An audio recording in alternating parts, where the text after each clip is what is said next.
Graças e paz, irmãos. Vamos abrir as nossas Bíblias no livro dos Salmos e façamos a leitura do Salmo de número 31.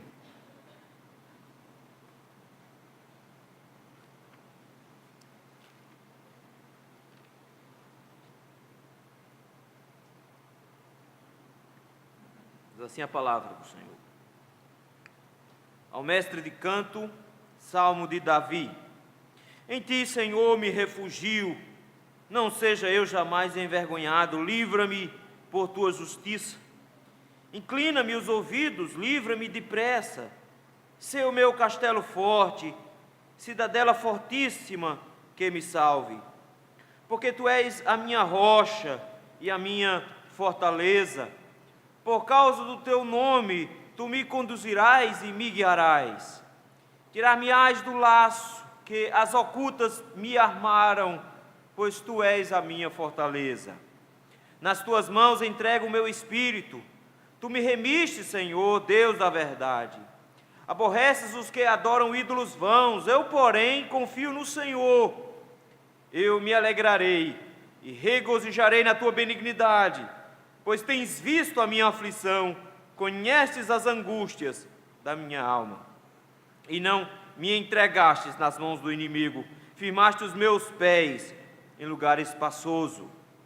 Compadece-te de mim, Senhor, porque me sinto atribulado. De tristeza os meus olhos se consomem, e a minha alma e o meu corpo. Gasta-se minha vida na tristeza, os meus anos em gemidos. Debilita-se a minha força por causa da minha iniquidade, e os meus ossos se consomem. Tornei-me opróbrio para todos os meus adversários, espanto para os meus vizinhos e horror para os meus conhecidos. Os que me veem na rua fogem de mim. Estou esquecido no coração deles como morto, sou como o vaso quebrado. Pois tenho ouvido a murmuração de muitos, terror por todos os lados, conspirando contra mim, tramam tirar minha vida. Quanto a mim, confio em ti, Senhor.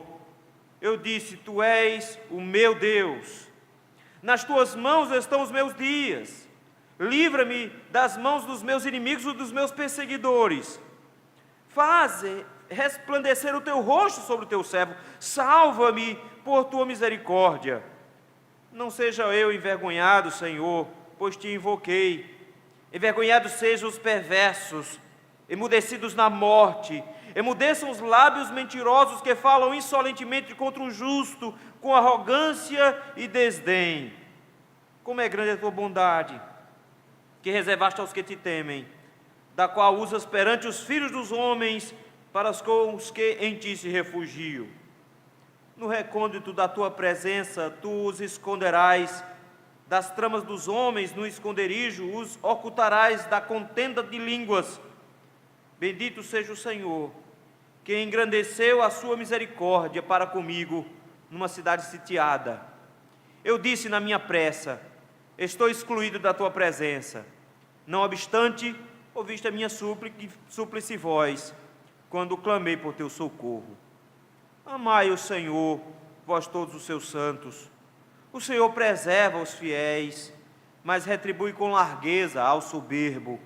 Sede fortes e revigore-se o vosso coração, vós todos que esperais no Senhor. Vamos orar. Santo Deus Todo-Poderoso, louvado seja o teu nome, Senhor, pela tua palavra. Te agradecemos, ó Senhor, pela oportunidade de ouvi-la, de termos, ó Senhor, registrada em nossas mãos e podemos consultá-la.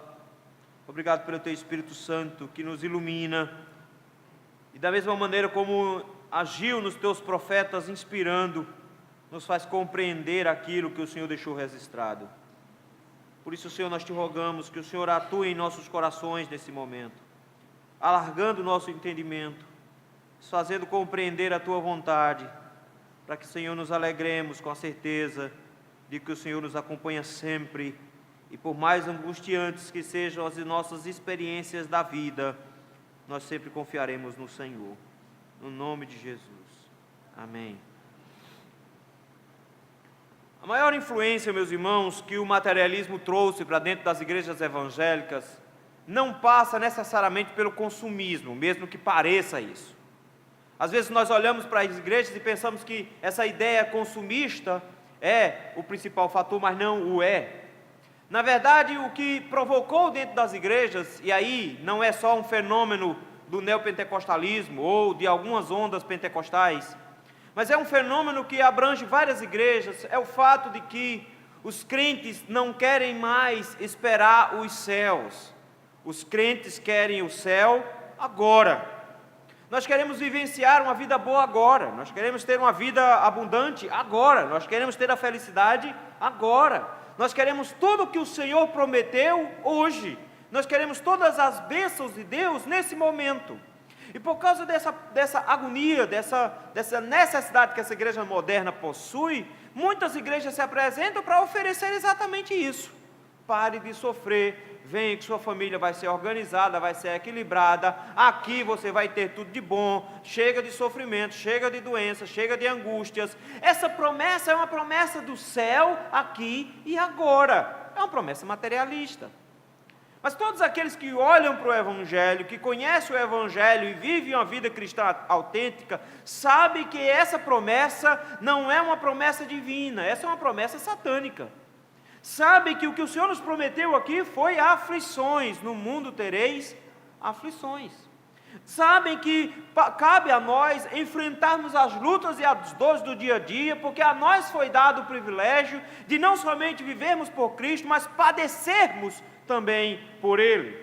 De forma que a vida do cristão é sempre passar por experiências difíceis, é sempre passar por experiências angustiantes, é sempre enfrentar dificuldades sem limites.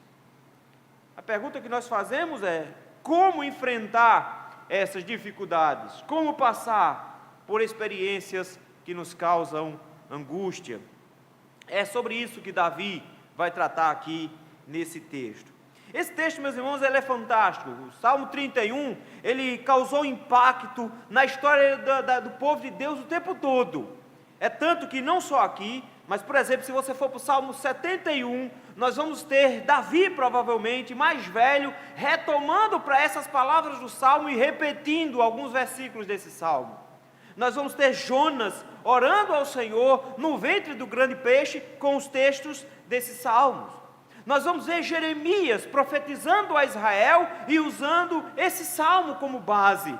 Nós vamos ver Jesus Cristo na cruz do Calvário, na hora de morrer, recitando esse salmo. Nós vamos ver Estevão sendo apedrejado, olhando e vendo os céus abertos, e Jesus Cristo ao lado direito de Deus Pai, recitando esse salmo. Então esse salmo, meus irmãos, como diz Derek Kidner, não é um salmo que tem só lições para aquele momento da história de Davi, mas ele é, na verdade, uma expressão exata de como os salmos podem contemplar toda a grande variedade de necessidades humanas, nos levando a compreender a complexidade do sofrimento e nos levando a acolher a vontade do Senhor em meio a todos esses sofrimentos. Esse salmo tem uma particularidade interessante. Ele é dividido em dois momentos bem claros, do versículo 1 ao versículo 8, depois do 9 ao 24, mas por um motivo bem simples, é que o salmista ele passa por altos e baixos. Então, por exemplo, do versículo 1 até o versículo número 8, nós temos ele descrevendo o seu sofrimento e as suas angústias. Mas de repente, quando chega no final, lá perto do versículo 8, ele se levanta e ele glorifica a Deus. Mas quando chega no versículo 9, de novo, ele volta a descrever as angústias. A pergunta é, ele está descrevendo dois momentos de angústias na vida dele, ou ele está repetindo os momentos de angústias dos versículos de 1 a 8? Eu creio que ele está repetindo e descrevendo com melhores palavras o sofrimento pelo qual ele vem passando. E ele relembra cada uma dessas crises que ele enfrentou dos versículos de 1 a 8, somente para enfatizar um único fator, que é confiar no Senhor em meio às crises. confiar no Senhor em meio ao sofrimento. Ele usa expressões como tipo, se refugiar no Senhor. Ele vai dizer que o Senhor é fortaleza, ele vai dizer que o Senhor é rocha, que o Senhor é castelo forte, cidadela fortíssima. Ele vai dizer que o Senhor o ampara e que mesmo que os homens confiem nos ídolos, ele confia no Senhor. De forma que mesmo que haja momentos difíceis aqui no texto, nós temos no texto momentos de conspiração, momento que ele está cercado, encurralado, momento que ele está sem amigos, até os próprios vizinhos o abandonaram. Nós vemos ele enfrentando um terror, quando, por exemplo, ele se diz que está como uma cidade sitiada. Em todos esses momentos ele diz, aponta-se para o Senhor e de como o Senhor foi gracioso. Nós não sabemos qual foi o contexto ao certo que levou o salmista a escrever esse texto. Por exemplo, Warren Wiersbe vai achar que esse é o contexto quando ele foge de Absalão, e que Absalão realmente produziu mentiras, tentou matá-lo, sitiou a cidade, ele precisou fugir da cidade. Outros autores acham que não, como por exemplo, Matthew Henry, comentando esse texto, ele acha que na verdade o que aconteceu aqui foram dois outros eventos, provavelmente quando o salmista está fugindo de Saul, lá em 1 Samuel capítulo 23, diz que ele está numa cidadezinha chamada Keila, e Saul se organiza para sitiar a cidade, e tenta derrubar a cidade, e por isso ele precisa fugir de lá, correndo. Há quem pense, por exemplo, que são os eventos pelos quais ele está enfrentando, quando estava no deserto, fugindo também de Saul, como é o caso de El-Mudi. Mas seja qual for a situação em que Davi esteja enfrentando, seja a perseguição de Saul, seja a perseguição de Absalão, ou qualquer uma outra perseguição, o texto nos mostra que ele está enfrentando uma situação extremamente angustiante. Eu gostaria de, tomando emprestado o tema e as divisões do texto de Warren Wiersbe, meditar com os irmãos hoje à noite sobre lições preciosas de uma experiência angustiante. Em primeiro lugar, primeira lição: quando os outros praticarem o mal, confie que Deus lhe dará forças. Versículos de 1 a 8. Notem, meus irmãos, que as expressões que ele usa aqui, logo de cara, é de alguém que está enfrentando muitas dificuldades. E ele vai repetir no Salmo 71, versículos de 1 a 3, esses 3 primeiros versículos, mostrando que essas angústias e dificuldades não são momentos isolados, mas elas podem se apresentar em qualquer momento, qualquer instante da vida. E por isso mesmo, as palavras do salmista, se serviram para ele de novo, servem para nós ainda hoje. Mas é interessante o fato que, quando ele se apresenta aqui, ele se apresenta como o rei de Israel. Ele não se apresenta simplesmente como alguém que é perseguido. Então, o princípio aqui por trás não é que eu e você sejamos perseguidos, mas ele se apresenta como um ungido de Deus que é perseguido. E como ungido de Deus, ele chama para si uma série de expressões que Deus usou para ele quando estava fazendo o pacto com ele. O pacto de Deus com Davi.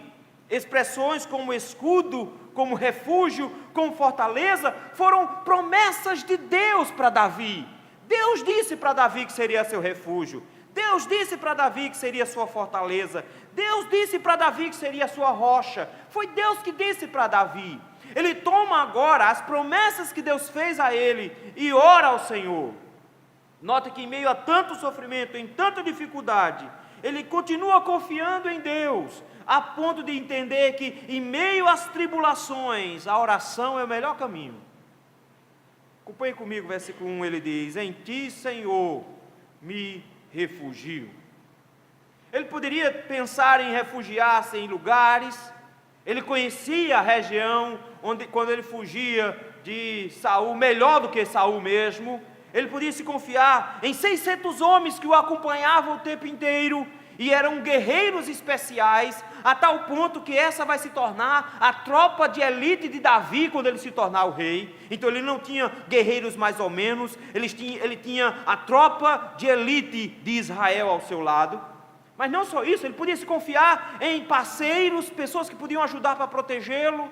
As próprias cidades, algumas se ofereciam para proteger Davi, mas ele chega e diz: não. Esses momentos de angústias e perseguição, em meio a tantos sofrimentos, ele diz: eu me refugio no Senhor. E por isso mesmo a sua oração. Por estar escondido em Deus, ele diz: não seja eu jamais envergonhado. Senhor, não me permita passar por essa vergonha. Mas que vergonha é essa? Vergonha de sofrer? Não, ele não está com problema com o sofrimento. É porque quando ele perde as batalhas, é o Senhor quem perde a batalha. Então, na verdade, ele está dizendo: eu confio no Senhor. E se eu confio no Senhor e perco, na verdade, no final das contas, é uma vergonha para mim dizer que o meu Deus não me acolheu, dizer que o meu Deus não me salvou. Ele diz: Senhor, não me permita passar por essa vergonha, a vergonha de confiar no Senhor e ser decepcionado. Na verdade, a Bíblia nos diz, queridos, de que quem confia no Senhor não passará por vexame, não passará por vergonha, e ele sabe disso, e por isso mesmo ele não se confia nele próprio. Versículo 1 termina dizendo: eu confio no Senhor, livra-me por tua justiça. Ele olha para toda a situação, ele olha para tudo que existe, e entende que o problema todo é que ele precisa que o Senhor execute da sua justiça. Essa expressão que ele usa aqui, meus irmãos, remonta a Gênesis capítulo 18, versículo 25, quando diz lá: não fará justiça o juiz de toda a terra. O Senhor é justo, juiz, e fará justiça. Davi diz: eu confio na sua justiça, Senhor. Eu confio que o Senhor vai inclinar os seus ouvidos, versículo 2. Mas o que é que deixa Davi tão angustiado? São os sofrimentos, são as lutas? Não, são as dificuldades em ver os problemas se avolumando e o Senhor não respondendo na velocidade que ele gostaria. Versículo 2 ele diz: inclina-me os ouvidos, livra-me depressa, sê meu castelo forte, cidadela fortíssima, que me salve. Ele diz: Senhor, rapidamente, urgentemente, se torne a minha proteção, se torne aquele que vai cuidar de mim. Senhor, eu preciso que o Senhor me proteja, porque ele não reconhece outro lugar em que ele possa se proteger. Versículo 3. Por que que ele pede que o Senhor seja para ele uma cidade fortíssima? Ele diz: porque tu és a minha rocha e a minha fortaleza. É o Senhor que é a minha fortaleza, é o Senhor que me guarda, é o Senhor que me ampara, é o Senhor quem cuida de mim. Note, queridos, que ele precisa que o Senhor interfira urgentemente, e esse é um clamor que vai se repetir em vários salmos. Salmo 69, versículo 17, no 70, versículo 1, no 71, versículo 12, 141, 143, é sempre o mesmo pedido: que o Senhor tenha pressa em me acudir. O Senhor é fortaleza, o Senhor é rocha. Ele precisa que o Senhor o ajude, e o motivo é porque ele está enfrentando armadilhas. Versículo número 4: tirar-me-ás do laço que as ocultas me armaram. O que está acontecendo aqui? É que ele está enfrentando armadilhas. Versículo 4 ele vai dizer isso, e quando você vai, à medida que você vai caminhando pelo texto, você vai descobrindo que ele inclusive já não tem mais nem força, versículo 10, para enfrentar as lutas.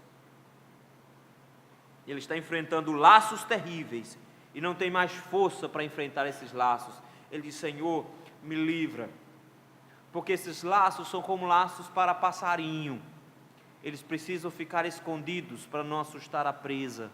E porque são armadilhas escondidas, ele diz: eu só posso esperar no Senhor, tu és a minha fortaleza. Ele diz: eu só posso me sentir seguro no Senhor. Em todas essas situações, meus irmãos, de repente ele nos lembra de que o mundo é contra a igreja do Senhor, é contra o povo de Deus, o mundo é contra Cristo e contra todos aqueles que o seguem. E que de todas as maneiras existem armadilhas montadas para nos derrubar, e o mundo quer nos engolir. Mas que os crentes se confiam e se refugiam, não nas suas próprias forças, não nas suas próprias habilidades, mas se refugiam e se confiam somente no Senhor. E que em meio às angústias e dificuldades, ele só tem a confiança no Senhor para se estabelecer. Ele não confia em pastor, em presbíteros, em igrejas, ele não confia em previdência social, em plano de saúde, ele não se confia em nada mais, a não ser somente no Senhor. E talvez por isso, versículo 5, seja a expressão que Jesus Cristo usa. Versículo 5 diz: nas tuas mãos entrego o meu espírito. Foi com essas palavras que Jesus rendeu a sua alma aos pés de Deus naquele momento. Foi com essas palavras que ele fez o sacrifício voluntário que me resgatou a minha própria alma.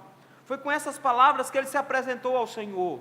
E Estevão, meus irmãos, se apropriando dessas palavras, me diz que não só Jesus deposita o seu Espírito nas mãos de Deus, mas eu também tenho que aprender a depositar o meu Espírito nas mãos do Senhor. De tal maneira, meus irmãos, que Pedro, quando pega esse texto, diz que na verdade a expressão diz respeito a depositar e não somente entregar. É como quem coloca dinheiro num banco. Ele está dizendo, em outras palavras: Senhor, eu estou depositando, fazendo um investimento, colocando o meu espírito nas tuas mãos. O que ele está colocando é que as angústias e sofrimentos e perseguições podem o levar até a morte, mas mesmo que o corpo dele seja arrastado para a cova, o seu espírito estará guardado pelo Senhor. Ele confia tanto em Deus, que ele diz: mesmo que o Senhor não me acuda nesta vida, a minha alma não se perderá. Eu entrego minha alma ao Senhor. Se o Senhor não quiser me guardar o corpo, o meu espírito vai estar bem guardado. Eu entrego a Ti. Tu remistes, Senhor. Tu me remistes, Senhor, Deus da verdade. Deus que não mente, o Senhor me remiu. De repente, ele agora, versículo número 6, ele vai mostrar um contraste muito grande. Ele diz: aborreces os que adoram ídolos vãos. Por que Davi mete idolatria aqui no meio? O que é que tem a ver idolatria? Na verdade, você poderia dizer assim: não, é porque eles confiam em ídolos. Não, queridos, ele está colocando aqui que todos aqueles que deixam de confiar em Deus passam a confiar num ídolo. Não tem meio termo. Ou você confia em Deus, ou você confia num ídolo. Esse ídolo, na verdade, ele é inútil. A própria palavra para ídolo é uma coisa sem valor, sem sentido. E ele coloca aqui duas palavras juntas para dizer exatamente a mesma coisa. Eles são ídolos, são coisas inúteis e que são vãos, são inúteis também. Ele está dizendo que confiar nas outras coisas é completamente uma loucura. É loucura porque é confiar em alguma coisa que não te dá proteção. É confiar em alguma coisa que não vai te auxiliar. Ele nos lembra, meus queridos, que mesmo que o Senhor não nos queira livrar aqui, o nosso espírito está guardado nele. E enquanto os homens ficam confiando nos ídolos, ele diz: nós não fazemos isso, porque o Senhor não quer que nós confiemos nos outros. O Senhor quer que nós confiemos nele. E o Senhor se aborrece de quem faz diferente. O Senhor se aborrece de quem confia em si próprio, de quem confia nos seus meios e deixa de confiar em Deus. Ele diz: quem faz isso são os idólatras. E o Senhor aborrece quem confia em outros deuses, quem confia em outras coisas e não no Senhor. Mas eu, o que é que eu faço? Eu, porém, confio no Senhor. Eu confio em Deus. Eu não confio na estrutura do mundo. Eu não confio nas coisas do mundo. Eu não confio no que tem ao meu redor. Ele diz: eu confio somente no Senhor. Os homens se cercam o tempo inteiro, meus irmãos, de palavras e expressões para dizer em que eu devo confiar. E nós nos cercamos de ferramentas para nós podermos descansar.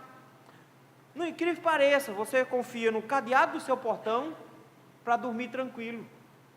Você confia no seu contra-cheque para dormir tranquilo. Você confia no seu plano de saúde para dormir tranquilo.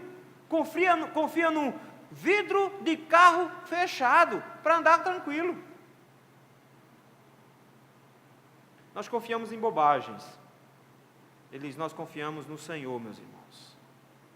Porque quem confia nessas outras coisas, o Senhor aborrece.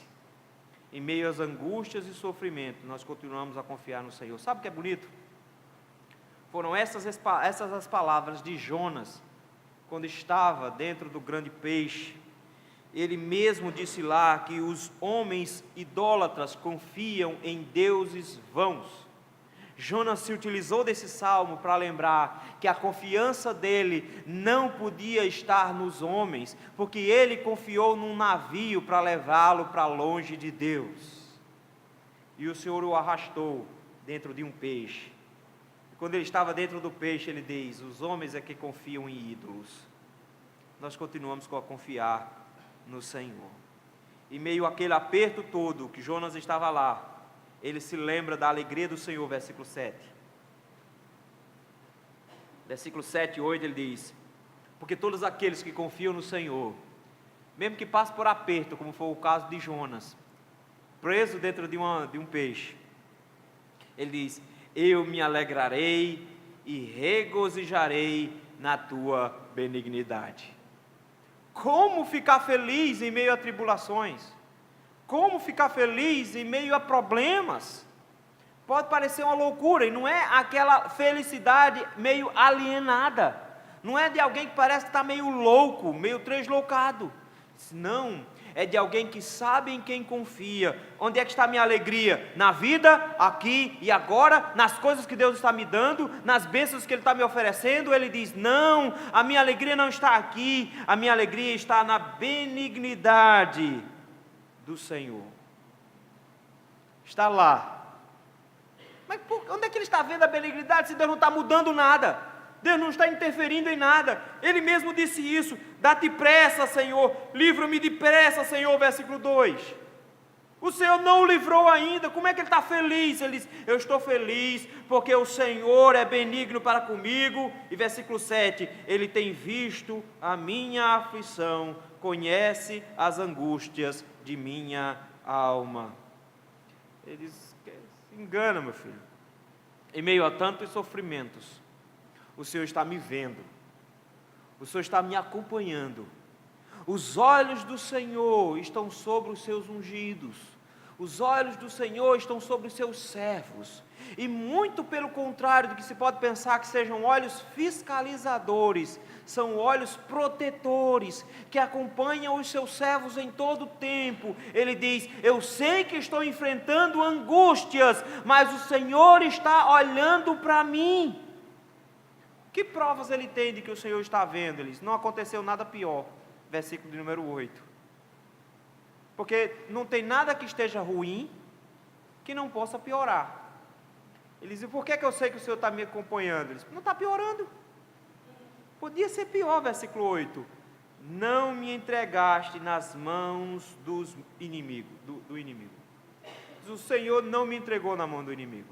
O Senhor não fez isso. Estando em Keila, quando ele ouviu falar que Saul estava se organizando para ir para lá, ele tinha se preocupado com isso, porque a cidade tinha sido invadida por filisteus, e ele perguntou ao Senhor: Senhor, devo ir salvar essa cidade com os homens? O Senhor disse: vá lá e salve-os. Senhor, mas eles são muitos, eu vou ganhar. O Senhor disse: você vai ganhar. Aí ele foi lá e ganhou a guerra, e ficou dentro da cidade, e o povo o acolheu. Mas quando Saul se levantou para ir para lá, ele disse: Senhor, Saul está vindo para cá. E o Senhor disse: está vindo sim. Senhor, ele está vindo para me matar? Está vindo para te matar. Aí ele disse: Senhor, eu devo fugir? Ele disse: fuja, meu filho. Você pode dizer: mas que bobagem, ele podia ter ganhado a guerra naquele dia. Ele podia: Senhor, eu ganho. Ele disse: Senhor, diria: vai, ganha. Ele disse: não, eu fujo. E o princípio que ele está por trás aqui é: o Senhor estava me vendo, e o Senhor não deixou que Saul pegasse de surpresa naquela cidade e o matasse. Ele diz: o Senhor está me protegendo quando eu escapo, quando a coisa não fica pior. O Senhor está cuidando de mim, o Senhor está me protegendo, porque o Senhor está firmando os meus pés em lugar espaçoso. Olha que bonito, ele está dizendo: eu estou vivendo num aperto, mas os meus pés estão num lugar largo, espaçoso. Estou enfrentando um momento de aperto na vida, mas o Senhor me coloca num ambiente tão espaçoso, de forma que eu consigo ser maleável e me equilibrar em meio a tudo isso. Ele diz: eu continuo confiando no Senhor, eu confio no Senhor. Queridos, quando as crises apertam e as experiências angustiantes nos tomam o coração, nós precisamos entender que quando o mundo pratica o mal e se levanta contra nós, o Senhor sempre nos dará forças. E se Jesus buscou nesses versículos forças para enfrentar a morte na cruz do Calvário, nós igualmente, olhando para esse texto, nos lembramos que ele na verdade aponta para o Messias, para o Filho de Deus, para o Rei verdadeiro de Israel. E o Rei de Israel enfrentou tudo isso, em meio às dores da cruz e o apertar dos seus inimigos, em meio ao momento mais angustiante, ele lembrou de que não importa o que acontece com o nosso corpo, ele entrega sua alma a Deus e o Senhor o livra. Em todas as situações ele diz: eu tenho debaixo dos meus pés lugar espaçoso, eu glorifico a Deus, porque o Senhor está vendo a minha aflição. Pararam para pensar? As palavras de Jesus no início do seu sofrimento são: Deus meu, por que me desamparastes? Eu estou sozinho, eu estou enfrentando as aflições sozinho. Mas ele termina o seu sofrimento na cruz, se lembrando de que no final das contas, o Senhor enxerga a sua aflição. O Senhor o viu. O Senhor o viu. Nós também, meus irmãos, da mesma maneira como Cristo, em meio às angústias e sofrimentos, quando os homens são maus para conosco, nós confiamos no Senhor, porque mesmo que pareça que Ele não nos está vendo, o Senhor está contemplando, e o Senhor está nos livrando, e mesmo que Ele não livre o nosso corpo, a nossa alma está muito bem guardada na mão do bom pastor, porque aqueles que o Pai me dá, ninguém arrebata da minha mão. Lições preciosas de uma experiência angustiante. Segundo lugar, segunda lição: quando os outros o fizerem sofrer, peça pela misericórdia de Deus. Versículo 9. Versículo 9 ao versículo 18, o salmista agora, ele apela por um outro aspecto de Deus. Primeiro ele apelou para a justiça de Deus. Ele disse: o Senhor é justo, e como o Senhor justo, me ampare, me acuda, me ajude depressa. Ele se baseia no relacionamento dele com Deus, e ele se apresenta ao Senhor como alguém frágil, e ele diz: Senhor, eu preciso disso. Primeiro ele diz: Senhor, o Senhor pode, e ele agora diz: Senhor, eu preciso que o Senhor me ampare. Isso porque, meus irmãos, o sofrimento já estava assumindo na vida de Davi um peso tão grande, a ponto de que ele estava sendo afetado fisicamente. Veja aí, versículo 9: compadece-te de mim, Senhor, porque me sinto atribulado. É interessante porque lá em cima ele diz: Senhor, me acuda, me acolha, porque eu quero que o Senhor me livre por causa da sua justiça. Ele chega agora e diz: Senhor, tenha pena de mim, tenha pena da minha situação, compadeça-te da minha situação, porque eu me sinto muito atribulado. Notem que ele está colocando o seguinte, que as tribulações têm dois aspectos. Em primeiro lugar, um aspecto externo. Existe o que externamente nos produz tribulação. Os sofrimentos da vida, as coisas que acontecem fora de nós, nos produzem tribulação. Mas Davi está enfrentando dois problemas. Os problemas externos que produzem tribulação, mas o seu coração está atribulado também. Ele tem tribulação de fora para dentro e de dentro para fora. A sua alma está atribulada. Ele diz assim, de tristeza os meus olhos se consomem. E eu acho interessante essa expressão que ele usa aqui. Mais ou menos ele diria assim: eu já gastei os olhos de tanto chorar. Bom sertanejo aqui. Meus olhos já estão desgastados. Tem mais lágrima aqui não, Senhor. Está tudo seco. Já chorei tanto que os meus olhos se consomem. A minha alma e o meu corpo. Como a alma e o corpo dele estão gastos. Versículo 10 ele diz: gasta-se a minha vida na tristeza. Isso aqui definitivamente não era da Igreja Universal. Ele está dizendo: eu estou triste, e minha vida toda é só tristeza. Davi não conhecia de Macedo. Charlatão. Gasta-se a minha vida na tristeza, e os meus anos em gemidos. Debilita-se a minha força, por causa da minha iniquidade, os meus ossos se consomem. Ele está dizendo, em outras palavras, que ele está magro, está debilitado fisicamente, por causa da quantidade de sofrimento. E ele entende que muito desse sofrimento também é fruto do seu pecado, e ele aproveita para confessar. Isso nos lembra um outro salmo dele, quando ele diz que enquanto calou os seus pecados, envelheceram seus ossos, pelo seu constante gemido de noite e dia, porque a mão do Senhor pesava dia e noite sobre ele. Ele diz aqui, pode ser que por causa dos meus pecados também esse sofrimento me acolha, e eu estou fisicamente debilitado por causa de tanto sofrimento. E nesse debilitar-se, ele diz, Senhor, olha só a minha situação. Triste por dentro, acabrunhado, note que ele tem sintomas de alguém que está em um período depressivo, de tristeza profunda, alguém que não encontra alento para nada, alguém cujos olhos já estão secando de tanto chorar, alguém cujo corpo já está refletindo a tristeza da sua alma, ele não consegue ver nenhum tipo de esperança. Note que ele diz que todos os dias da vida dele, gasta-se a minha vida na tristeza, ele não se lembra dos momentos bons, ele nem tem lembranças vagas dos momentos de felicidade, de tanto tempo que ele está sofrendo. Ele chega agora e diz, ainda tem um problema dos outros. Tornei-me opróbrio para todos os meus adversários. Diz, ninguém se junta a mim, ninguém se acolhe a mim, pelo contrário, os meus adversários olham para mim com desdém, os meus vizinhos olham para mim com espanto, o pessoal que me conhece fica com horror de mim, eles me veem na rua e fogem de mim. Isso aqui, meus irmãos, é uma regra simples da sociedade. Se você está bem, você tem meu amigo. Se você está mal, você não tem mais ninguém. Lembra? Você ganha na loteria, meu amigo, aparece até parente de um olho só. Você está desempregado, ninguém te conhece. Ele está dizendo isso. Ele diz, Senhor, eu passo na rua, o povo muda de calçada por minha causa. Meus vizinhos me desconhecem, meus conhecidos me desconhecem, todo mundo não quer mais nem saber de mim. Isso aqui, meus irmãos, é de alguém que foi plenamente abandonado, completamente abandonado. Ele está sozinho. Versículo 12, ele diz, eles nem se lembram de mim a tal ponto que eu estou esquecido no coração deles como um defunto, como um morto. Eles já estão me tendo como morto e por isso nem lembram mais de mim. Nem lembram que eu estou mais vivo. Eu sou um vaso quebrado. Por que ele diz que ele é um vaso quebrado? Para que serve um vaso quebrado? Ele está dizendo, eu não tenho mais utilidade para ninguém, eu não sirvo mais para ninguém, como um vaso quebrado. Eu fui descartado por todos os meus amigos, eu fui descartado por todo mundo. Isso aqui é a lógica do mundo, interesse por trás. Se eu sou útil, eu sou benquisto. Se eu não sou mais útil, eu sou desprezado.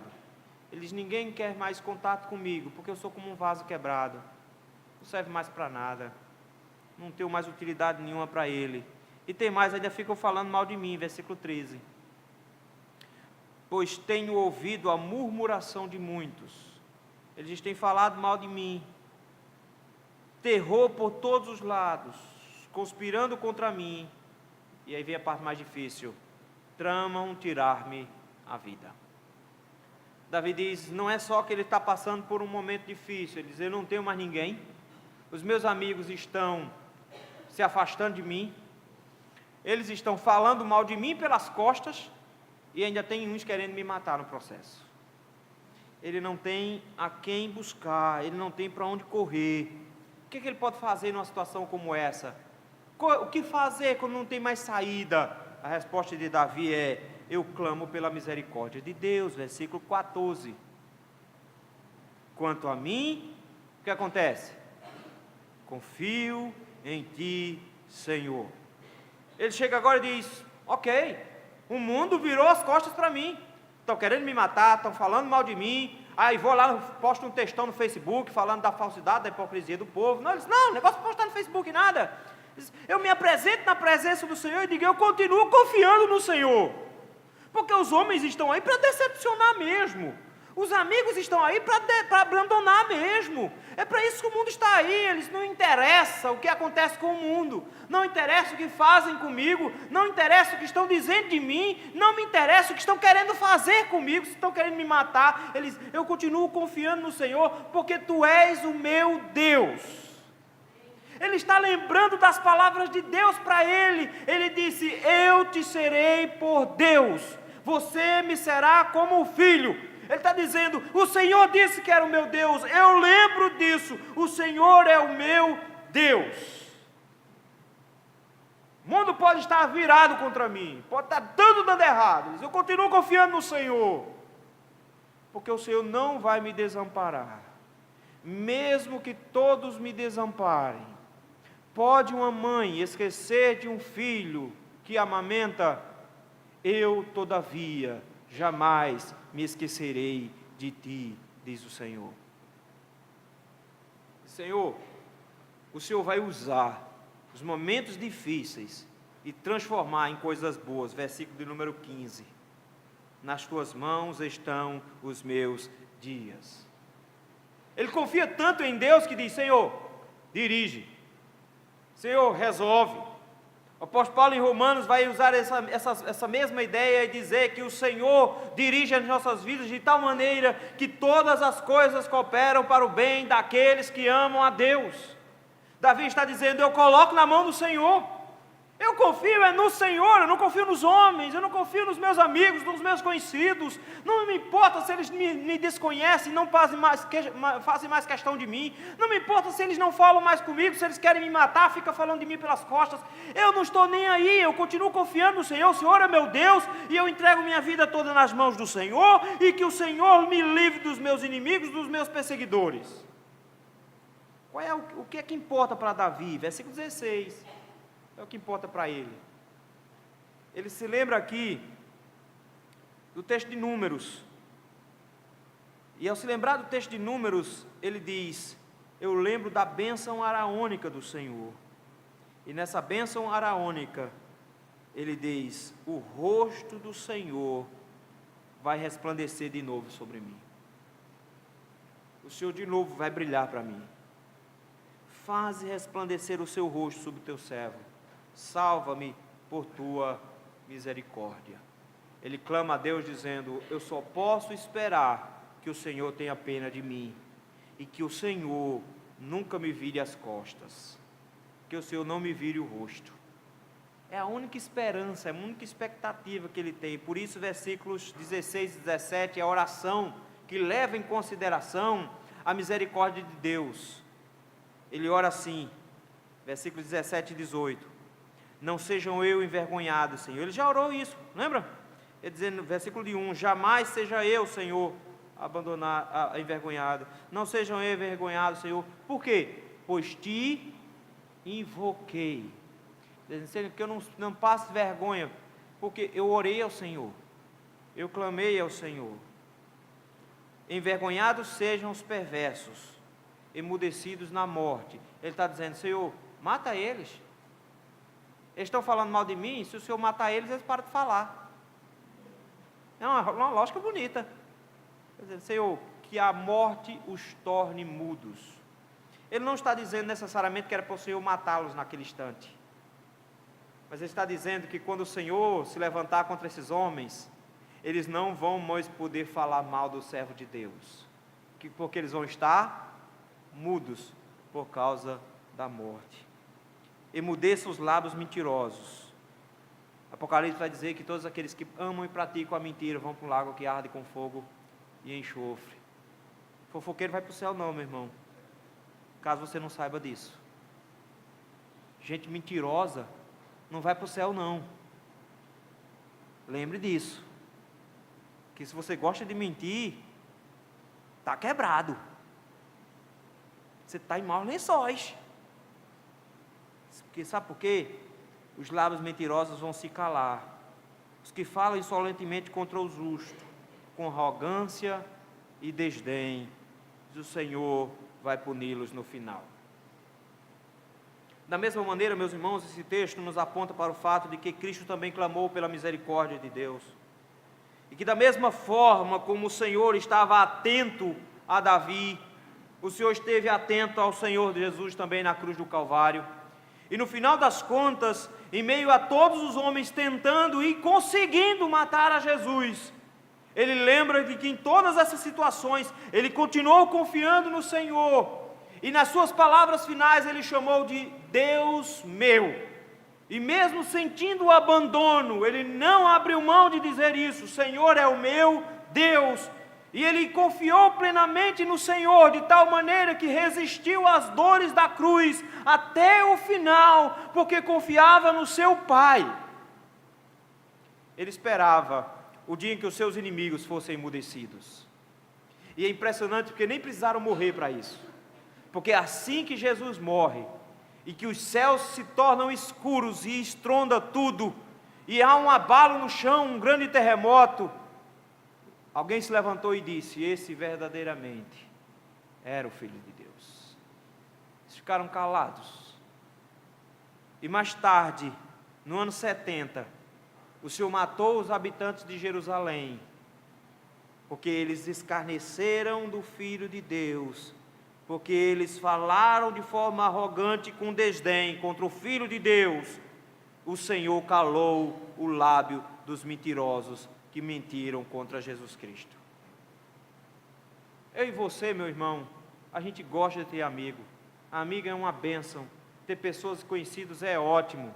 Mais ou menos como diz a frase lá de Roberto Carlos: eu quero ter 1 milhão de amigos. Ok, que bênção. Tenha lá 1 milhão de amigos lá no Facebook. Faça 2 perfis para caber todo mundo. Mas a grande questão é: se todos te desampararem, se todos te virarem as costas, se o mundo quiser te engolir vivo, lembre-se, você precisa continuar confiando no Senhor.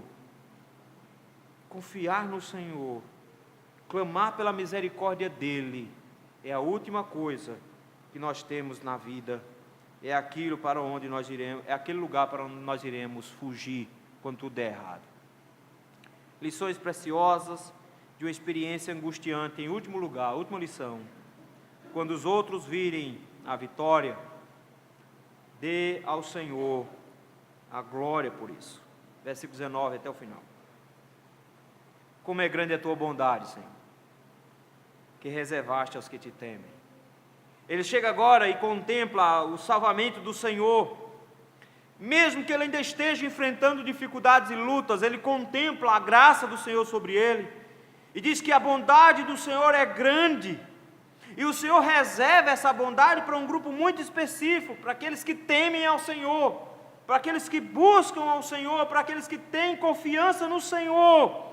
Ele diz: esses homens são alvos da bondade do Senhor. O Senhor usa essa bondade perante os filhos dos homens, para os que te se refugiam. Não adianta esperar a bondade do Senhor, não adianta esperar o acolher do Senhor, se você não está buscando no Senhor essa bondade. Ah, mas eu espero que o Senhor me proteja, mas vou dando minhas carreiras por aqui, né? Porque você sabe, né? Faça tua parte que eu te ajudarei. Os crentes pensam assim. E nós achamos que o nosso jeito vai funcionar. Mas de que adianta dormir tarde, acordar cedo, comer o pão que penosamente granjeaste? De que adianta o vigia na cidade se o Senhor não guarda a cidade, se o Senhor não ampara nossas vidas? O primeiro princípio por trás é: confie plenamente no Senhor, porque para aqueles que confiam no Senhor, o Senhor tem reservada a sua bondade. O Senhor tem sua bondade guardada para esses homens. E o Senhor vai protegê-los. Onde? Versículo 20. Ele pediu uma cidadela. Ele disse que o Senhor seria essa cidade fortificada, que o Senhor seria a fortaleza, seria o refúgio dele. Olha onde o Senhor vai guardá-lo: no recôndito da tua presença, tu os esconderás das tramas dos homens. É bem verdade, a gente foge para a barra da saia de Deus. É isso que ele está dizendo. Ele diz: queridos, nada nem ninguém pode afetar os salvos, porque eles podem nos matar, podem nos torturar, podem fazer todo tipo de mal contra nós, mas eles jamais poderão adentrar os céus para nos tirar de lá. E onde o Senhor nos guarda, ninguém entra. Quando ele usa a ideia de recôndito da tua presença, ele está falando no Santo dos Santos. Ele diz: o Senhor me guarda na parte interna da sua casa. Ele me esconde. E quando o Senhor me guarda, quando o Senhor me esconde, ele diz: os homens não me acham. Num esconderijo os ocultarás da contenda de línguas. Ele diz, o Senhor me preserva até da língua ferina, o Senhor me preserva até dos que falam mal de mim. Eu sei que a gente fica meio agoniado quando fala mal da gente, não é? Quando a gente escuta assim, ó, fulano disse isso de você, a gente fica, dá vontade de ir lá e dar uma esculhambação, né? Fala pelo menos na frente, não é? Não, meu irmão, covardes fazem isso mesmo, falam pelas costas, exatamente porque não tem coragem de falar pela frente. Mas nossa agonia é tentar limpar o nosso nome. Está falando mal de mim pelas costas, está esperando que eu sou isso, que eu sou aquilo outro, eu tenho que cuidar da minha reputação. Não, meu filho. Adivinha com que Jesus não estava preocupado um único minuto em sua vida? Com a sua reputação. Falaram mal dele, ele disse, decidam, gente. Vem João que nem come nem bebe, vocês reclamam, porque ele nem come nem bebe. Vem eu, como e bebo, e vocês, pronto, só come e bebe. Vocês decidam o que é para ser. Vocês falam de mim porque eu vivo de festa em festa? Oxi, e daí? Eles falavam mal dele, ele não estava nem ligando. Por que ele não liga? Ele diz, porque o Senhor me preserva até das línguas ferinas. Quem cuida da minha reputação é o Senhor. Ah, mas na minha empresa, pastor, estão falando mal de mim, estão tentando me derrubar, me tirar do meu carro. Meu filho, fica tranquilo, de repente o Senhor quer que você saia dessa empresa para arranjar outra para você. Fica calmo, está usando os filhos de Satanás para fazer um trabalho bom para você. Então fica quieto, cara. O Senhor nos preserva a imagem. Ele diz, o que é que o Senhor vai fazer? Ele diz, o Senhor me esconde dos meus inimigos. O Senhor me esconde, tão escondido que até os fofoqueiros não me acham. No recôndito, no esconderijo escutarás da contenda de línguas.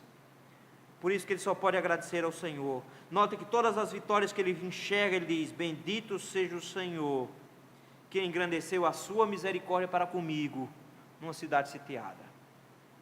Está dizendo, sou eu aqui que estou, numa cidade sitiada. Sou eu que estou aqui num grande aperto. Mas o que é que o Senhor fez? Engrandeceu a sua misericórdia para comigo.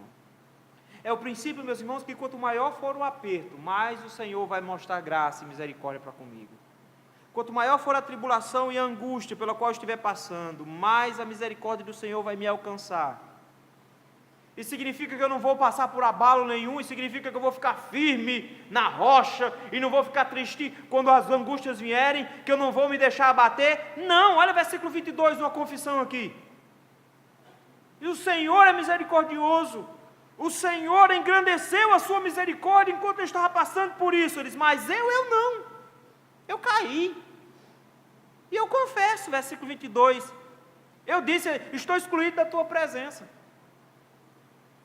Ele chega agora e diz, eu confesso, eu achei que o Senhor não estava olhando para mim não. Ah, mas porque Deus não me escuta mais, porque Deus está em silêncio. Não, meu filho, não é que Deus está em silêncio que Ele não está te escutando, é porque você não está quieto o suficiente. O que ele está dizendo é que ele achou que Deus o tinha abandonado, ele achou, mas isso era pecado. Ele está dizendo, sabe por quê? Porque eu estava errado, eu disse na minha pressa. É esse o grande problema aqui. A gente tem pressa, porque quando a gente está na angústia, no meio do sofrimento, a gente quer que tudo termine logo. Ele diz, na minha pressa eu queria que o Senhor me acolhesse logo, mas Deus não faz as coisas de acordo com o meu cronograma. Eu não monto um cronograma para Deus e digo, Senhor, hoje eu estou assim, amanhã eu quero tudo diferente. Ele diz, não, meu filho, o cronograma de Deus é diferente do seu. Por isso que na nossa pressa a gente fica achando, Deus não está me respondendo, já faz 1 ano, 2, 10 que eu estou orando, o Senhor não me deu ainda a resposta. É porque o seu cronograma é diferente. Quando Deus disse para Abraão que ele teria um filho, Abraão tinha 90 anos de idade. Isaac nasceu, Abraão tinha 100. Abraão esperou 10 anos por o prazo de Deus. Às vezes Deus diz, logo, logo, filho, daqui a pouco, só vai 10 anos só. Ele diz um até logo, e o povo passa 70 anos num cativeiro babilônico. Ele diz, daqui a pouco eu vou levantar meu profeta. O povo passa 400 anos sem Deus levantar ninguém. Volto já faz 2000 anos. Então não se aperreie. Ele está dizendo, é rápido. Você que não tem paciência. O processo dele aqui é, quando você está com pressa, você diz, Deus não está me ouvindo. Ele diz, não, meu filho, fica calmo, fica tranquilo. O Senhor ouviu a minha voz súplice quando eu clamei por socorro. E aí eu acho algo bonito. Porque já notou que a maioria dos salmos que fala de sofrimento, de angústia, de dificuldade, é de Davi? E que Davi é um reclamão nesse sentido? Ele fica dizendo, Senhor, de novo tem um sofrimento, meus inimigos estão contra mim e tal, o tempo todo é assim. É porque existe um grande contraste na Bíblia, desde o capítulo 2 do Salmo. Salmo 2 diz que existe um ungido do Senhor e o mundo inteiro contra ele. E a partir do Salmo de número 2, existe agora uma divisão, justos e injustos. É por isso que o Salmo 1 já começa dizendo, o justo é assim, o injusto é assim. E esse justo e esse injusto, eles estão em guerra o tempo inteiro. E o ungido do Senhor será o alvo sempre dos injustos. Eles sempre vão ser castigados. De forma que quando Davi se coloca num salmo, ele não está dizendo, eu e você somos assim. Ele está dizendo, eu sou o rei de Israel. E como rei de Israel, eu sou representante do povo. E eu passo por esses sofrimentos. Mas quando Deus salva o rei, Deus preserva Israel. É por isso que o que o rei aprende, Israel aprende.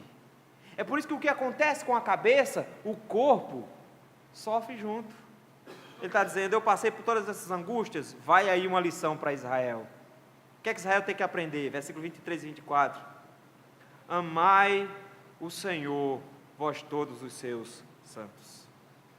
Angústias, dificuldades, momentos difíceis. O que é que eu faço? Ele diz, ame o Senhor, meu filho. Ame o Senhor, todos os seus santos. Sabe por quê? O Senhor preserva os fiéis. O Senhor guarda os fiéis. O grande contraste entre o justo e o injusto é aqui estabelecido. Ele diz, eu como rei de Israel passei por isso. E como rei de Israel eu mostro como é que tem que se fazer. Quando você passar por situações como essa, lembre-se, Israel, lembre-se que o Senhor é bom, lembre-se que o Senhor é amoroso, então continue amando o Senhor, mesmo que o mundo inteiro desmorone e você fique sozinho, continue amando o Senhor, porque o Senhor preserva os fiéis. Mas o que? Retribui com largueza ao soberbo. O contraste aqui é que os ímpios, aqueles que não confiam no Senhor, são soberbos, confiam somente em si, confiam nas suas próprias mãos, nos seus próprios braços, nas suas próprias forças. Ele diz, não faça isso porque isso é loucura, porque o Senhor retribui com largueza quem faz isso. Eles confiam em ídolos, nós confiamos no Senhor, quando estivermos em meio a sofrimentos. Ame o Senhor, meu irmão. Ame o Senhor se você está com problema. Para de xingar o Senhor. Para de reclamar. Ah, Senhor, por quê? Porque Ele quer, meu filho. Continue amando o Senhor. Não importa quantas angústias, quantos sofrimentos, quantos inimigos se levantaram. Não importa quanto estão falando mal de você. Não interessa. Ele diz, ame o Senhor. Confie no Senhor. Sede fortes. Revigore-se o vosso coração. Está dizendo, deixa de ficar acabrunhado. Porque eu estou sozinho, todo mundo me deixou, está todo mundo falando mal de mim. Eles, para com isso, meu filho. O Senhor te ama, o Senhor está cuidando de você. Seja forte, levanta essa cabeça, revigore-se. Todos os que esperam no Senhor. Se você confia no Senhor, se você espera no Senhor, você não tem tempo para ficar reclamando da vida. Ele diz, você confia no Senhor. Por isso a vitória que vem do Senhor é a vitória do seu povo. E o Senhor é quem tem toda a glória naquilo que Ele dá. Em meio a tanto sofrimento pelo qual Jesus passou na cruz do Calvário, Ele não murmurou. Ele cumpriu exatamente as palavras do profeta quando disse, como ovelha muda perante os seus tosqueadores, Ele não abriu a sua boca. Porque Jesus era um homem muito forte. Não, meus irmãos, ele mostra fraqueza o tempo inteiro, fraqueza física, fraquezas emocionais, ele mostra que estava em dificuldades extremas. Ele chega para os discípulos e diz, eu estou extremamente angustiado, minha alma está perturbada, fiquem comigo para orar. E eles não ficam, eles todos abandonaram, fugiram, foram para longe. Um deles o traiu, mentindo, dizendo que não o conhecia. Só rodeado de rostos que só queriam ver a sua própria morte. A força do Senhor veio do fato de que ele amava o seu pai, e no amor do seu pai, ele sabia que ele seria preservado, e ele entregou o seu espírito ao pai, na certeza que no terceiro dia, o pai o ressuscitaria. É por isso que Pedro, no primeiro sermão, diz exatamente isso aos judeus: vocês intentaram e mataram-no, mas Deus Pai desaprovou o ato de vocês, quando ressuscitou a Jesus no terceiro dia. Ele desfez o que vocês fizeram, porque os inimigos do Senhor não têm poder contra o povo de Deus. Não interessa quantos o Estado Islâmico continue a decapitar, não importa quantos crentes eles vão matar ainda, e vão matar no futuro, não importa, porque eles todos vão ressuscitar no final, todos vão voltar no final, porque nós conhecemos o final da história, e o Senhor é vitorioso. O mesmo Jesus que enfrentou tudo isso aqui, nos apresenta a vitória final, quando diz no livro de Apocalipse que ele vai retornar em seu cavalo branco, e com na sua coxa escrito Rei dos Reis. Ele tem sua espada desembainhada, a palavra da sua boca, ele é o verbo de Deus, e com essa palavra, ele matará os seus inimigos, e um grande anjo em cima do sol, convocará as aves dizendo: venham, porque o banquete de Deus está servido. Hoje vocês vão comer carne de rei, não é carne de pobre. Vocês vão comer carne de comandantes, não carne de um Zé Buchim. Vocês vão comer carne de cavalo de guerra, carne de cavalo poderoso, de guerreiros. Hoje o banquete é especial, porque o Senhor matou os seus inimigos. Aleluia! A vitória do Senhor, meus irmãos, é certa. O povo de Deus não perde. Nós não perderemos. Não importa quantas angústias nós venhamos a passar, o Senhor nos convida a confiarmos nele. Esse salmo, meus irmãos, enfatiza isso. Confie no Senhor. As circunstâncias da vida podem te levar a angústias terríveis, a sofrimentos terríveis que doem a própria alma. Mas quando Cristo usou essas palavras da cruz, Ele nos lembrou de que a única coisa que pode nos sustentar em meio a tudo é o confiar em Deus. Que a misericórdia do Senhor, meus irmãos, transforma os momentos difíceis em momentos bons, transforma os momentos de angústias em coisas boas para a nossa própria alma. Que a bondade e a misericórdia do Senhor nos seguem todos os dias da nossa vida, e que mesmo que as tempestades e lutas da vida sejam terríveis e tornem o céu escuro, o Senhor nos ainda enxerga em meio às tempestades. O Senhor ainda está conosco em todos os momentos. O Senhor ainda está atento ao nosso clamor, mesmo que Ele pareça não nos ouvir a oração, os seus ouvidos estão atentos. Por isso ame o Senhor, ame o Senhor. Pare de reclamar porque falam de você, porque o mundo está difícil, porque as coisas estão ruins, a gente pode enfiar a cara na rua que é assaltado. Pare de reclamar e entendam, nós confiamos em Deus. É Ele que nos conduz, é Ele que nos dirige. O povo de Deus precisa se lembrar que mais do que qualquer coisa, nós precisamos aprender a confiar somente no Senhor. Para que mesmo que tudo tudo nos desampare, mesmo que tudo desmorone ao nosso redor, nós vamos ficar firmes. Firmes não porque nós somos fortes, mas firmes porque nós estamos bem ancorados nas mãos do Senhor. E mesmo que a gente morra, nosso espírito está bem guardado pelo Senhor. E mesmo que nos matem, nós vamos ressuscitar de forma teimosa no último dia. Que o Senhor nos abençoe, meus irmãos.